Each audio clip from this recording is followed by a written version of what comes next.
السلام عليكم ورحمة الله وبركاته. ازيكم عاملين ايه؟ يا رب تكونوا بخير.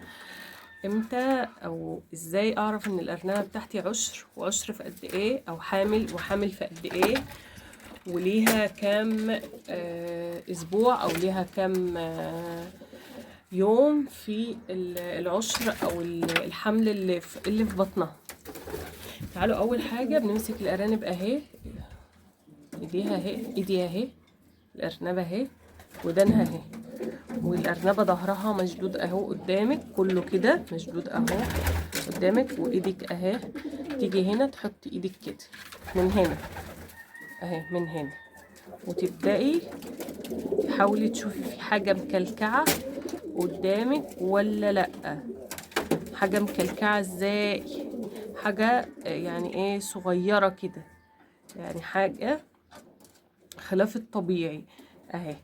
شوفي هي في ايدي اهي، اهي من تحت، من هنا كده اهي، في ايدي من تحت. لقيتي حاجة، اللهم بارك، هي هنا مقاسها اهي بالظبط اهو، كده كده بالظبط. الحاجة اللي قدامي كده دي كده بالظبط، اللي كده بالظبط دي عمر قد ايه؟ اللي هي كده بالظبط دي من 10 ل 12 يوم، اللي هي كده، شايفين اللي هي حجمها كده. لو اقل شويه هتبقى اسبوع، اقل من كده، اقل من ان انت تبقى ماسكاها في ايدك كده دي 10 12 يوم، كده تبقى اسبوع، من اسبوع ل10 ايام. ماشي، اللي قدامنا الحمل بتاعها كده، ماشي. لو قد اقل من كده، اللي هو صغيره زي حبايه الخرز كده، او زي الحمام بتاعها كده، الحمام قد الحمام بتاع الارنبه دي، لسه يعني ايه، اسبوع بالظبط كده، اسبوع. اكبر بقى من كده، يعني اكبر من كده، ده احنا قلنا اللي كده اللي هي زي الارنبه دي من 10 ل 15 يوم. ان اللي كده اللي هو اكبر شويه كده، يعني يكاد ينتهي، يكاد يكون قرب ايه للولاده.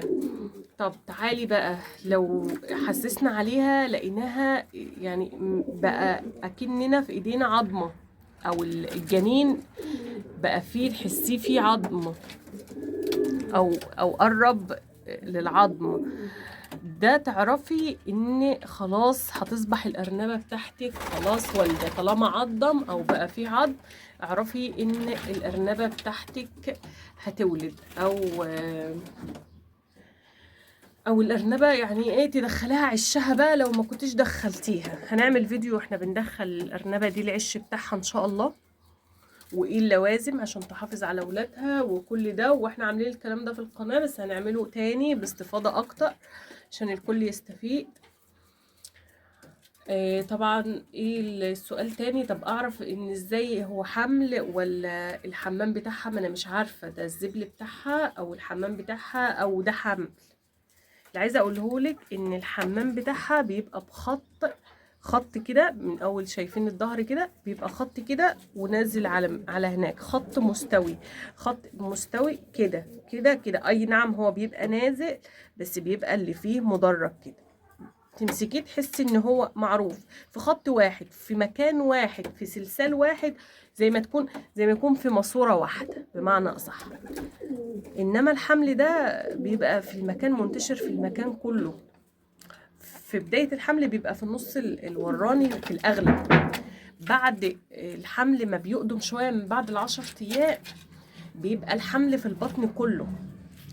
يعني هنا من تحت بيبقى يم تحت، عشان تشوفي الحمام بترفعي ايدك ليم ظهر الأرنبة زي هنا كده في الحتة عند السلسلة، بعد السلسلة حاجات بسيطة.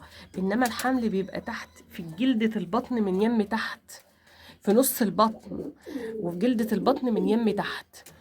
طبعا ما تتكيش جامد عشان ما تفعصيش الأجنة اللي في ايدك او تموتيه.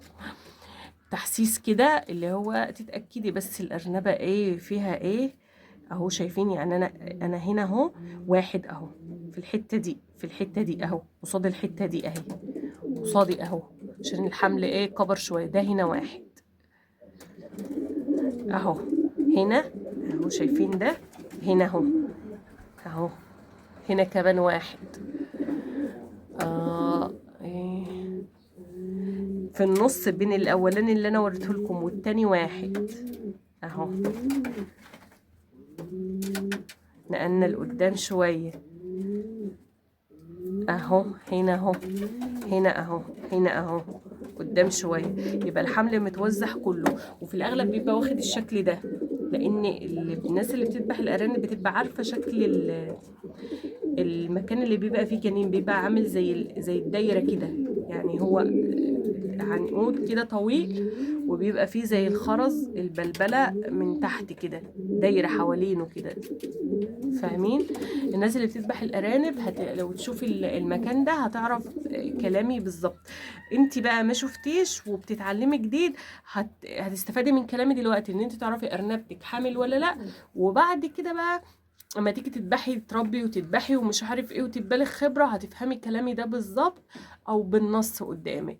وانا ان شاء الله لو ذبحت ولقيت حاجه زي دي قدامي ان شاء الله هصور لكم، بس انا والله بنسى للاسف الشديد. يعني الارنبه دي اسبوع بالظبط وانا هحبسها في مكانها واقفل عليها وتاكل وتشرب لوحدها علشان تتامن وما تضيعش عيالها وما تبقاش خايفه وتروح عندها رهبه الخوف والامان والاطمئنان عليها وعلى اولادها.